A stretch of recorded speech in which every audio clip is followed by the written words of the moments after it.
În videoclipul de astăzi, eu împreună cu Ovidiu am mers la marginea pădurii, ne-am povestit câteva întâmplări ciudate. Nu uitați să apăsați pe butonul de like, pe cel de subscribe, să ne dați și nouă un follow pe Instagram, aveți toate linkurile în descriere.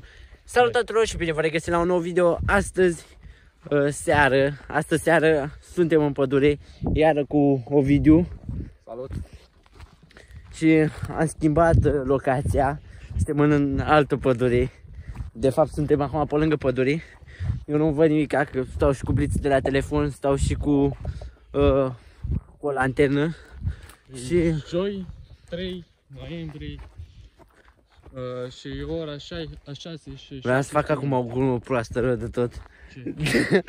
Nu face glume proaste rău de tot, că nu uitați să apăsați pe butonul de like și pe cel de subscribe, să ne dați un follow pe Instagram. Aveți Instagramul nostru în descriere.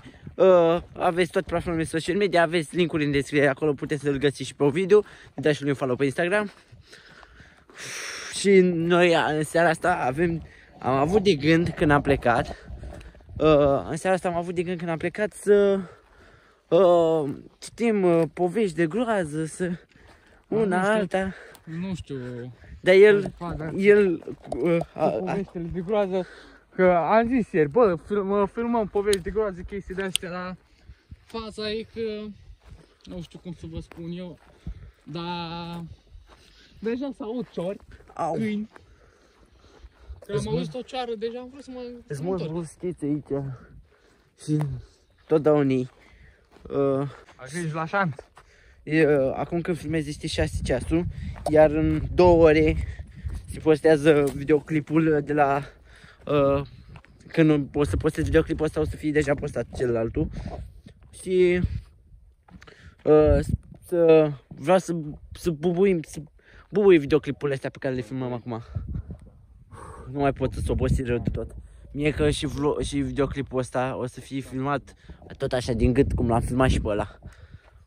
Bă, nu mai pot, mă, sunt obosit. Faza e că noi ne băgăm blițurile astea în ochi și nu mai vedem nimic în spatele telefonului.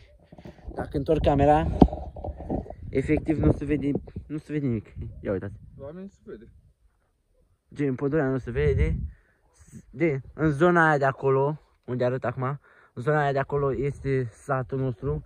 În partea aia de la vale satul vecin. Orașul. E frumos de tot aici. Numai așa, un mic cadru.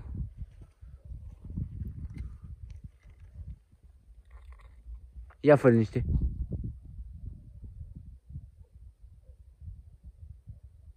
Sau bunițe, nu știu, sau... Bă, și... în partea aia altă, nu? Ce? În partea aia altă e ăla, nu? Nu, mă, toată zona asta de aici, tot ce vezi tu aici pe cameră nu se vede, deci dita mai câmpia. Aici cred că au fost multe crime, multe trași, multe... Pe câmp aici? Ha? Pe câmp aici? Aici am... Ăla, că la deași după cu bornul la vale.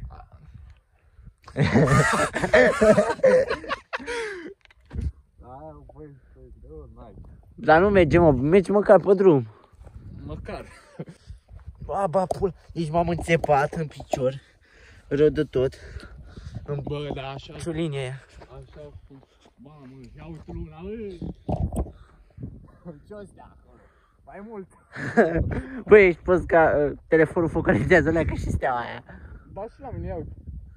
Băi, aș merge eu leacă pe treabă, mi-e frică, băi, să mă bată. Băi, nu. Deci, unde am fost noi ieri, nu era așa de beznă.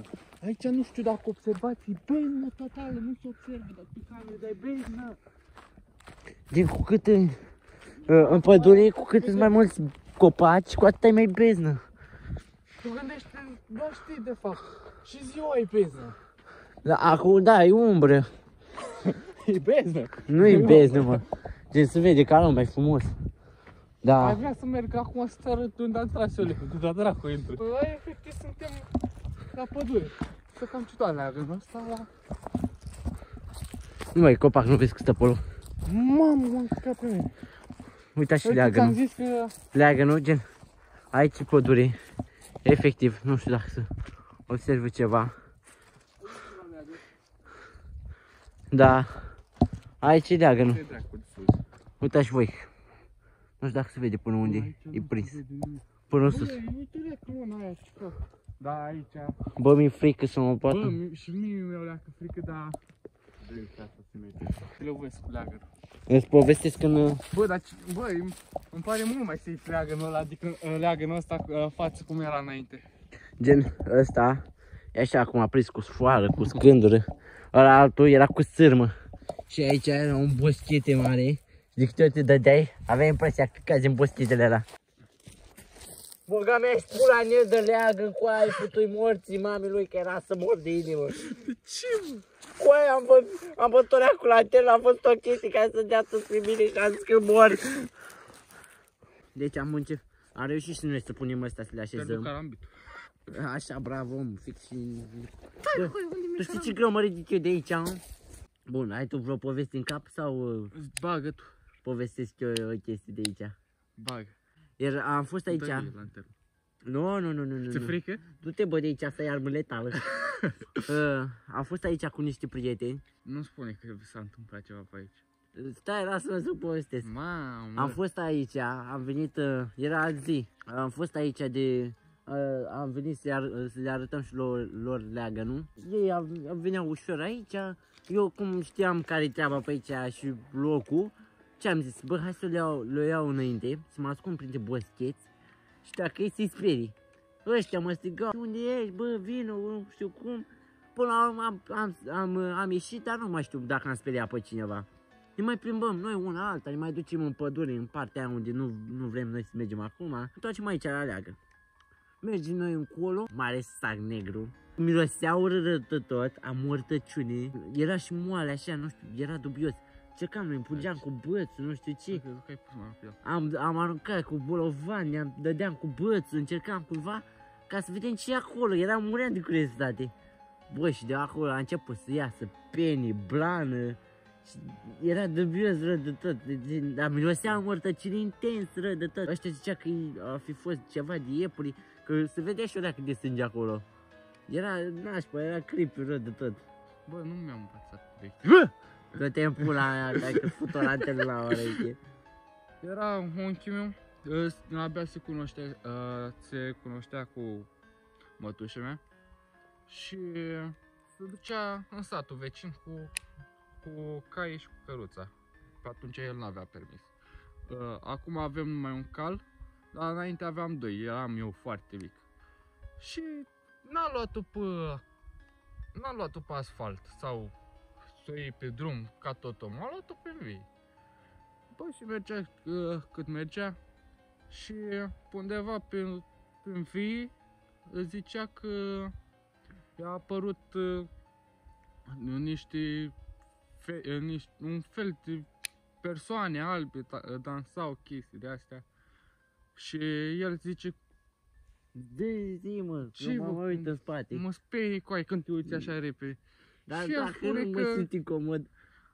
El spune că sielele. Acum nu știu sincer dacă a văzut elele, dar e nenorocere. De atunci mi-e cam frică. Și aici mi-e frică așa. Că... Ce, nu-i loc de o sârbă aici? Asta zic, eu un loc de o sârbă de îmi vine să o fac și eu acum. Povestea un fost coleg că păduraș și taică-su știau pe cineva, știa că a murit o femeie, gen o măicuță, care dormea undeva sub pământ, nu știu dacă era un fel de bunker sau ceva. Bă, și acolo avea multe avea animale, înțelegi? Dar ea nu pleca de acolo, decât să iasă puțin afară, să-și ia apă și de mâncare și să hrănească animale. În rest, ea stătea și dormea acolo, sub pământ. Nimeni nu știe unde se află locația aia, dar să știi că acolo a murit femeia aia. Bă! Te-n pula mea de aici! Du-te dracu de aici, că te tai să-mi bag pula. Mamă, ce...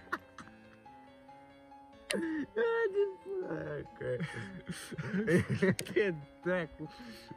Bă, ce m-a speriat animalul, mă. Povestea tata că în fața bisericii noastre erau niște oameni, erau beți, se certau că unul nevastă s-a înșela și că nevastă s-a înșelat cu celălaltul și ăștia se îmbătaseră tot.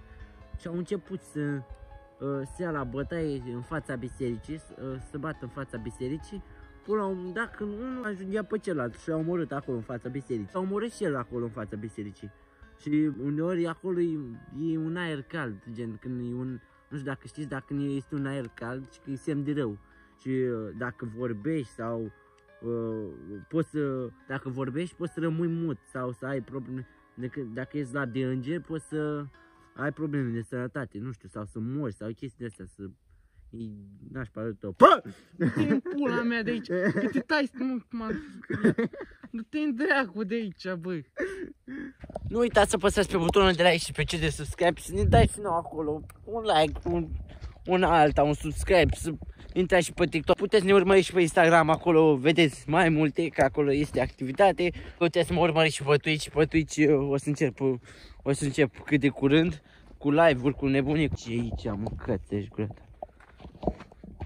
Uitați, dați like-uri acolo în forță să strângem 50 de like-uri. La 50 de like-uri îl iau pe o video, mergem aici în pădure unde am zis că mi este frică și mi este mie frică, dar cât și lui. Mergem aici în pădure, luăm povești de groază de pe internet și le citim în pădure. Da, vreau acolo 50 de like-uri în forță. Mai devreme am auzit un sunet din Boscheți. Băi, nu. Aia scoți. Nu, gata, am început, ce să mai gata, nu mai film. Păi mai devreme am auzit un sunet de aici. Da, mi se pare sunete de acum. Am început să mi pare că au sunete. Și mai e și, nu știu dacă se vede, ăsta e un gard electric pentru animale. Să nu plece. Scoci. Da. Băga mea și pula. Te sperie? O leacă.